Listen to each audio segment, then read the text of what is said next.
communities. And that's what I use my radio show as a way of doing that, to connect people and to set up websites and people can connect to each other. You have to stick by each other. Yeah. We get raw milk through a club, right? You join a little club and, then they deliver I don't even know what words you use. We do it, right? It's okay, and nobody gives us a hard time. And we wanted to have raw milk to be sold at the farmers markets in Austin. I live about an hour outside of Austin. So we went to this hearing, right? Boy, I would never go to one of those things again. It was terrible. They didn't listen to anybody, and then they get some state official that puts a slideshow up to give to this committee to tell them the dangers of drinking milk that hasn't been pasteurized. It was like a movie. It was like a bad movie. It was just the weirdest thing. I just felt terrible because I was sitting there asking permission for something which I know I had no right of. I was stupid to be asking their permission to do it. Yeah, I would encourage people, if you're going to I felt terrible after that time. Well, yeah, if you want to do it as a farmer's market, go ahead and do it. Now, my show is broadcast in Austin on 1330 a.m. 1330. Well, we're nationwide here, but I don't even know there's a 1330. Wow. 1370? 1330 a.m. Oh, well. KTAE. That's one of the affiliates because I'm carried by about 12 stations. Cool. That's a way.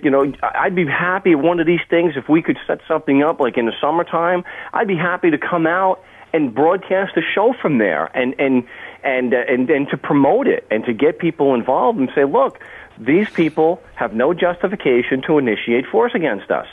We're just peaceful people selling a product to people on a voluntary basis.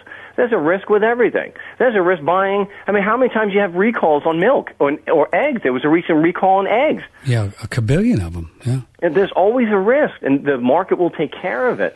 And so, if that's something that people want to do, I back it 100%. I think it's great, and I'd be happy to promote it on the show. Did you read about that place in Wisconsin where they confiscated like thousands of pounds of raw cheese? Did you hear about that one? No, I hadn't heard that. Oh, that's tough, man.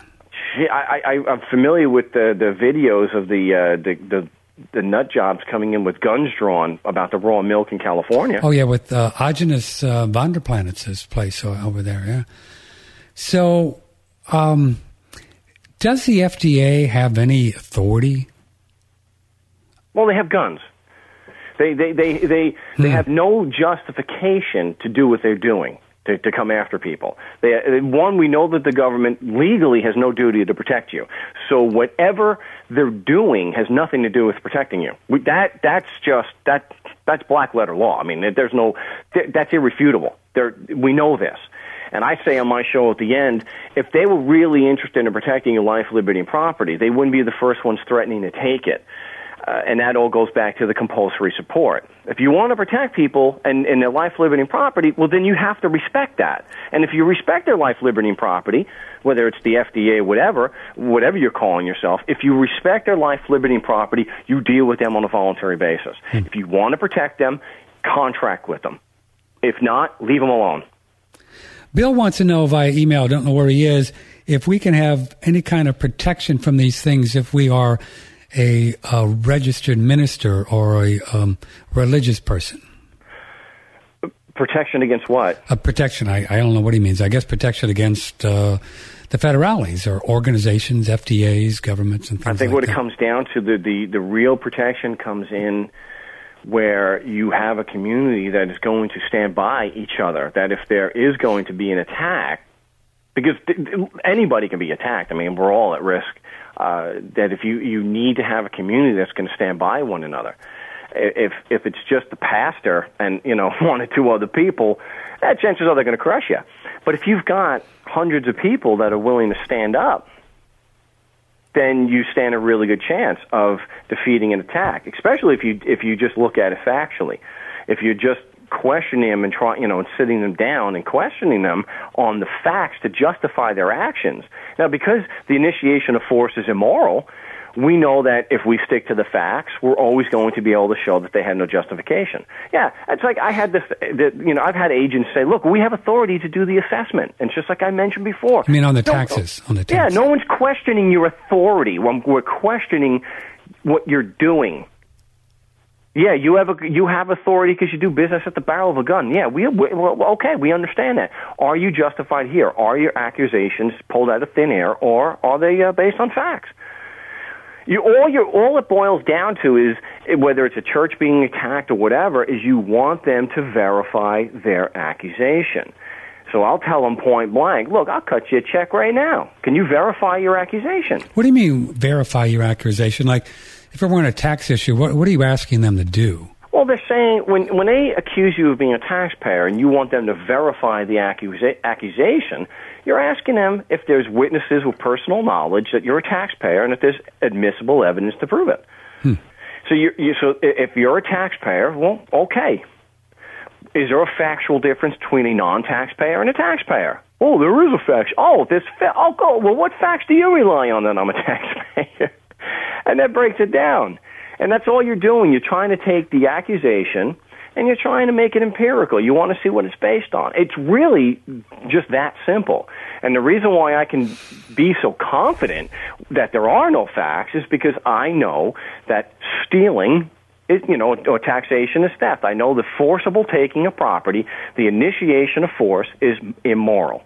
And it all flows from that. So if someone says that your church has to pay taxes, really?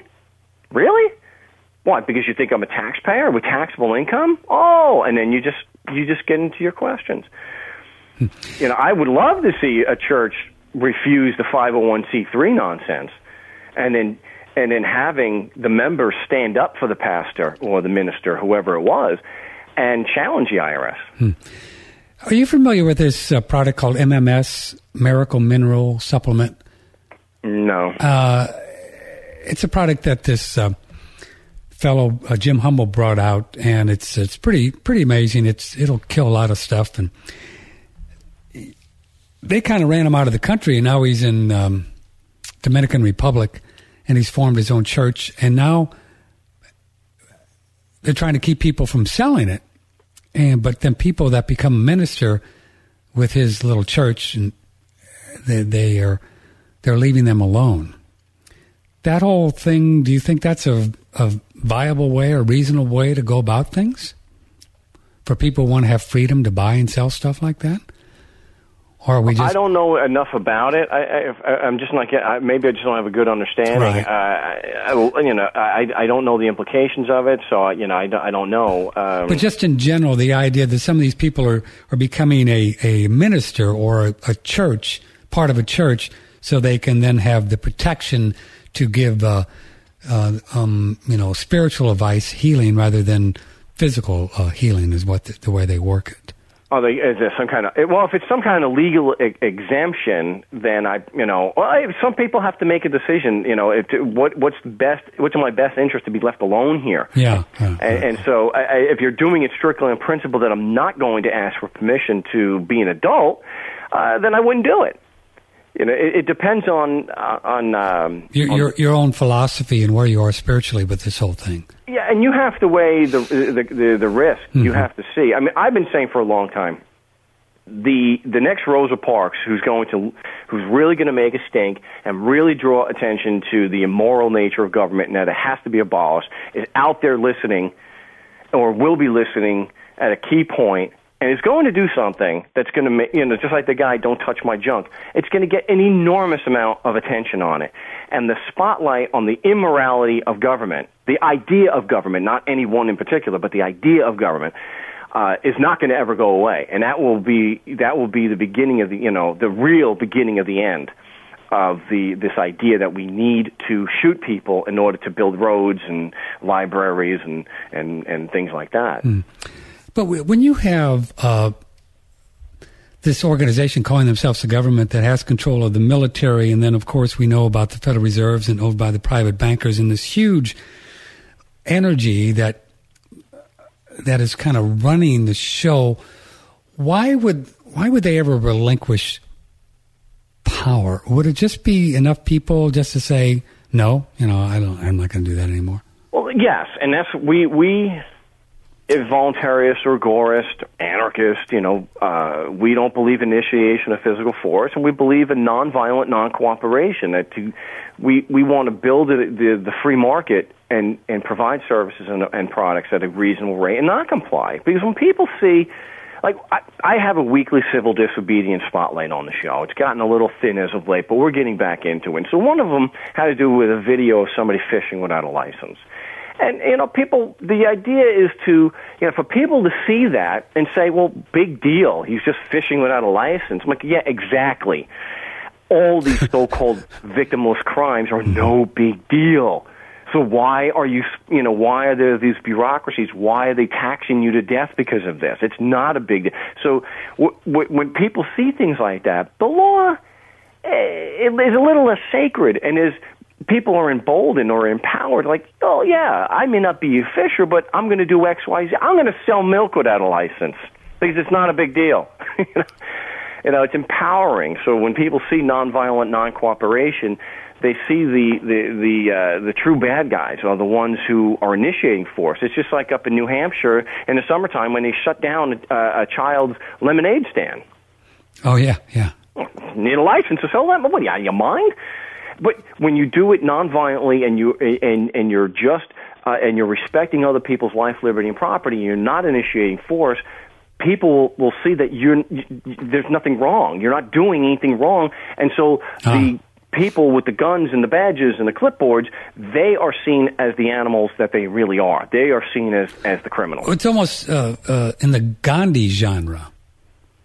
Yes. Where he allowed the British to kind of see how violent and how stupid they were doing because he didn't fight back. Right. I just don't believe in doing protests. I don't think you need to set yourself up as a target. I think you just go about your business and you do your thing without regard for permission. I don't believe in doing protests. I don't see the effectiveness in that. I see what's effective is like when he went and made the SALT, and did that, the SALT March. Things like that, where you just do things that aren't violating anyone's life, liberty, and property, but they're prohibited because it makes the government money. Just go ahead and doing that. It's the nonviolent non-cooperation. When enough people just refuse, it goes away. It's just like I know the tired old examples, the fugitive slave laws and prohibition. An emailer wanted to know about Social Security, and it was on my list. We've been told over the years, I have, Mark Stevens, that, well, if we take this benefit, Social Security check, then we're actually agreeing to having these people have some kind of control over us. Is that true? Well, he who accepts the burden, or he who accepts the privilege accepts the burden. It's an old maxim of law. There's no law, or there's no force that is going to be used against you to actually get Social Security benefits. The force involved is paying it. You don't pay, well, they'll kill you or put you in jail and take all your stuff. Yeah, because they force you to pay, right? Throughout your working career, you're forced to pay in. Yes. So why shouldn't you take back the money then? Because it's not yours. Oh, whose is it? Well, remember how Social Security works. Wait a minute, they stole it from us. Why wouldn't it be ours? Well, because they've stolen it from somebody else now. Oh, yeah. It's a Ponzi scheme, so unless it was coming directly from the criminals who stole it from you in the first place, then you're receiving stolen goods. That's the nature of the Ponzi scheme. Social Security is a Ponzi scheme. We all know that. Sure.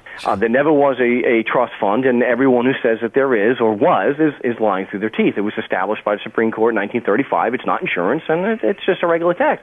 So if you were paying in, let's say for the last 30 years, and tomorrow you stop working, the money that they're going to then appropriate for you and the new recipients is going to come from people who are